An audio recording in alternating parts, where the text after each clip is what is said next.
Hello বন্ধুরা, আসসালামু আলাইকুম। আপনাদের সামনে আমি আজকে একটি মাল্টিপ্লাগ নিয়ে হাজির হয়েছি, যার মাধ্যমে আপনারা ফ্রিজের লাইনে দিতে পারবেন, মোটর চালাতে পারবেন, মানে কারেন্টের লাইনে সব কিছু করতে পারবেন। আচ্ছা, প্রথমে আমরা ইয়াটা খুলে নিই। এখন তারটা এটার ভিতর দিয়ে ঢুকাবো, আর যদি সম্ভব হয় তাহলে এখানে একটা গিট্টু মেরে নিব। আর গিট্টুটা মারলে মানে আমাদের যে তারটা ওইটার ফুলটা ইয়াটা থেকে বার হবে না আর কি, রবারটা থেকে। প্রথমে আমরা এগুলো আস্তে আস্তে খুলে নিব। আর লাগানোর সময় এগুলো সাবধানে লাগাবো, অনেক সময় পেঁচ কাটে যায় এগুলোর। নর্মাল জিনিস তো, আর ভালো জিনিস হলে তো চলবেই। আর আমি আপনাদের মাঝে একবারই নতুন, প্লিজ আমার চ্যানেলটা সাবস্ক্রাইব করে নেবেন, কারণ আপনাদের উপরে নির্ভর করে আমি উঠবো কি বা নামবো এই জিনিসটা, কারণ আমার কাছে সময় একবারই কম ওঠার আর নামার। তাই প্লিজ সাবস্ক্রাইব করে নেবেন আমার চ্যানেলটা, আর ভিডিওটা পুরো দেখবেন। লিমিটের বাইরে টাইপ দেবেন না, লিমিট রেখে টাইপ দেবেন। বেশি টাইপ দিলে এগুলা নষ্ট হয়ে যায় আর কি।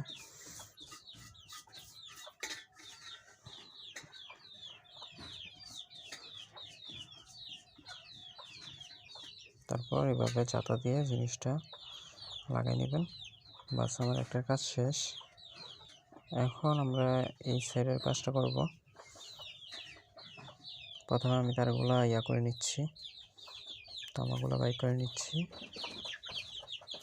আর আপনাদেরকে এটা দেখাই যে এটা কি। এটা হলো একটা 6 পিনের ক্যান সকেট। 6 পিনের ক্যান সকেটটা খোলার সময় আপনারা এখান থেকে খুলে নেবেন, কারণ নাট লাগানোর জন্য এটা খুলতেই হবে, কারণ এটাতে আলগা কোনো ডোলা নেই যে নাট লাগানোর জন্য। তাই আর খোলার সময় সাবধানে খুলবেন, আমি যেভাবে খুলছি ওইভাবে খুলবেন। আসুন এখন দেখি এটার ভিতর কি আছে। দেখেন এখানে 3টা লাইন আছে। এটা হলো এল, আর এটা হলো এন, আর এল আর এন, আর এটা হলো গ্রাউন্ড। এটা আমাদের দরকার নেই। আর এটা হলো আমার সুইচের লাইন। এই 3টা জিনিস মনে রাখবেন এই সুইচের। আর এখন আমরা শিখবো যে এল আর এন কি। এল হলো আমাদের এই সুইচ থেকে এল লাইনটা আসছে, আর এলটা আমাদের দরকার পড়বে না যদি আমরা সুইচের লাইন দিই। সুইচের লাইন দিলে এল লাইনটা আমরা অফ রাখবো, আর এনে আমরা কালো তারটা ঢুকাই দিব। ঠিক আছে? এন যেটা, এটা আমাদের কালো তারটা আসি লাগবে এনে। দেখছেন, এটা সুইচের বরাবর নিচেরটা আমরা লাইনটা দিব, এই জায়গায় লাইনটা দিব। তারপর এটাতে দিতে হবে না, কারণ এটার সাথে এটা সংযোগ আছে। তারপর আমরা এনে দিব লাইনটা। ঠিক আছে, লাইনটা দিব। দেওয়ার সময় আপনাদেরকে ভালো করে বুঝিয়ে দিব। মনে রাখবেন শুধু এল আর এনই হবে। ঠিক আছে? আর সুইচের লাইন দিলে সুইচের উপর একটা দিব আর এনে একটা দিব। এতটুকু একটা সূত্র মনে রাখলেই হবে। সুইচের উপরে L1 লেখা থাকবে, প্রবলেম নেই।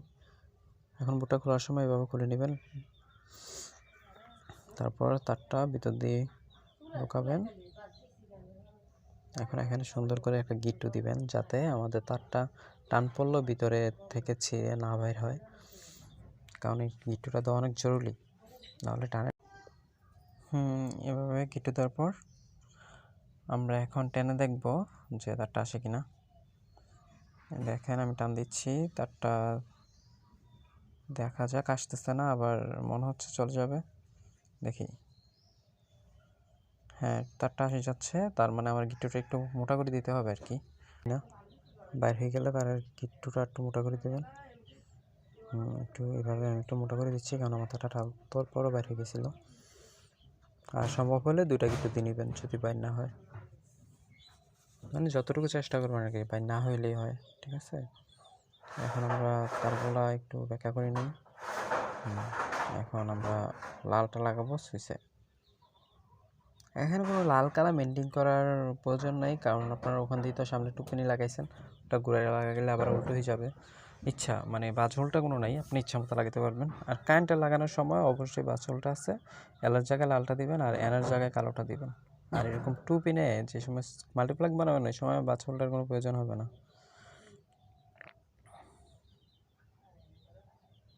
ভালো করে এই নাটগুলো টাইট দিবেন। আপনাদেরকে এখন দেখাই আমি কীভাবে লাগাইছি।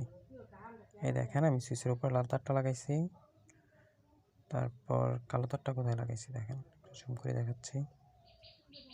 এ দেখেন এনে লাগাইছি আমি কালো তারটা, ঠিক আছে? আপনারা এইভাবে লাগাবেন। আর এল জায়গাটা খালি রাখবেন, এলে আমাদের কোনো দরকারই নেই। আর এনে এই লাইনটা লাগাবেন, এটার নাম হলো এন। সবসময় এনটাই খেয়াল করবেন, এনটার ভিতর কালো তারটা থাকবে আর এল থাকবে, এটাতে এল থাকবে আর ওটাতে L1 থাকবে। L1-এ আপনারা লাল তারটা লাগাবেন, আর L1 না থাকলে সুইচের উপরে লাগাই দেবেন আর কি। সুইচের উপরটা নামই L1। অনেক ইয়াতে লেখা থাকে, অনেক ইয়াতে লেখা থাকে না। তারপর সুন্দর করে তারগুলা বাস করে এভাবে আস্তে করে ভিতরে বসাই দেবেন।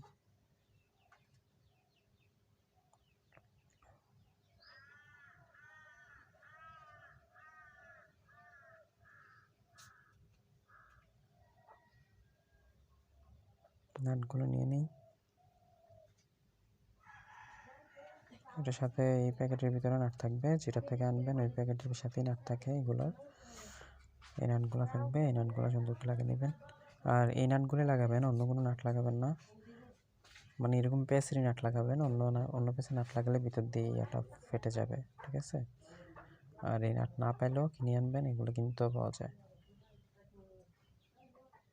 আর বোর্ডের সাথে যেগুলো থাকে এগুলো দেওয়াই সবচেয়ে বেটার। ইচ্ছা করলে আপনার এটাতে ফ্রিজ এখন চালাতে পারবেন, ফ্রিজ মোটর সব কিছু চালাতে পারবেন। আর একটা জিনিস মনে রাখবেন, তারটা যতই মোটা দিবেন অতই বেশি জিনিস চালাতে পারবেন, ঠিক আছে? আর এই জিনিসটা মানে এরকম মাল্টিপ্লাগ বানালে আপনাদের মাল্টিপ্লাগটা টিকবে অনেক দিন, সহজে নষ্ট হবে না। সাথে আপনি একটা সুইচও পাই নিচ্ছেন। আর এটার স্প্রিং কোয়ালিটি অনেক ভালো, যে আপনার কোনো ইয়া লাগালে, কারেন্টের লাইন লাগালে কোনো প্রবলেম হবে না। এখন একটা জাতা দিলেই লেগে যাবে, শেষ। আমারটা লেগে গেছে। এখন আমি আমার কারেন্টের লাইনটা লাগাবো। এই কারেন্টের লাইনটা আমি লাগাই দিলাম। এখন আমি একটা চার্জার লাগাইছি, দেখছেন চার্জার লাইন আসছে। এটা একটু অফ করে, সুইচটা অফ করে দিয়েছি। এখন চার্জার লাইট বন্ধ হয়ে যাবে, কারণ লাইটটা বেশিক্ষণ জ্বলে থাকার কারণ হলো চার্জারের ভিতরে কিছু ক্যাপাসিটার থাকে, ক্যাপাসিটার ভোল্টেজটা শেষ হতে একটু সময় লাগে। দেখছেন অফ করার সাথে সাথে অফ হয়ে যায়। এটাই, আপনারা এখন ঘরে বসেই মাল্টিপ্লাগ বানাতে পারবেন। আর একটাই রিকোয়েস্ট, আমার চ্যানেলটা সাবস্ক্রাইব করে নেবেন, কারণ আমি একবারই নতুন আপনাদের মাঝে, আর আপনাদের হাতে নির্ভর করে আমার ওঠা নামাটা। তাই প্লিজ আমার চ্যানেলটা একটু সাবস্ক্রাইব করে নেবেন। আসসালামু আলাইকুম ভাই, এভাবে আপনারা বানাতে পারবেন। আর এটা 100% গ্যারান্টি, কোনো প্রবলেম হবে না, একবারে নিশ্চিন্তে চালাতে পারবেন। আর কারেন্টে শর্ট খাওয়ার তো কোনো কথাই নেই।